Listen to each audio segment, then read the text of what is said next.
हरिनामाच्या गजरात आदर्श गाव वंजारवाडीची दिंडी पंढरपुरात दाखल. वैजनाथ नाना तांदळे यांच्या पुढाकारातून बाल वारकऱ्यांची मोफत वारी. महाराष्ट्रातील आदर्श गाव म्हणून गौरव प्राप्त झालेल्या बीड जिल्ह्यातील वंजारवाडी येथील हरिपाडातील लहान बालके, महिला व वारकरी यांची दिंडी हरिनामाच्या अखंड गजरात श्री क्षेत्र पंढरपूर येथे भक्तिभावाने दाखल झाली.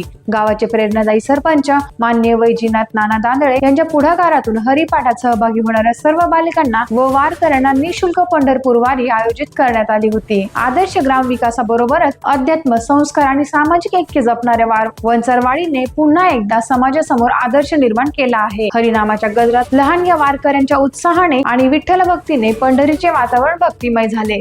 राज्यस्तरीय आदर्श गाव आणि हरित ग्राम पुरस्कार प्राप्त वंजारवाडीने विकासाबरोबरच संस्कारांची परंपराही जोपासल्याने यावेळी प्रकर्षाने जाणविले. यावेळी लक्ष्मणराव पवार, सोमनाथ सर, पांडुरंग नाना राग, दयावान सर, शहादेव नाना, बाबासाहेब चव्हाण यांच्यासह हरिपाठातील सर्व बालके, महिला व वारकरी मोठ्या संख्येने सहभागी झाले होते. ज्ञानोबा तुकाराम, पुंडलिक वरदा हरी विठ्ठला या जयघोषाने संपूर्ण पंढरी नगरी दुमदुमून गेली. वंजारवाडीच्या या भक्तिमय आणि संस्कारमय उपक्रमाने वारकरी संप्रदायातून सर्वत्र कौतुक होत आहे. टाइम्स ऑफ महाराष्ट्रसाठी पंढरपूर प्रतिनिधी पांडुरंग गायकवाड यांचा रिपोर्ट.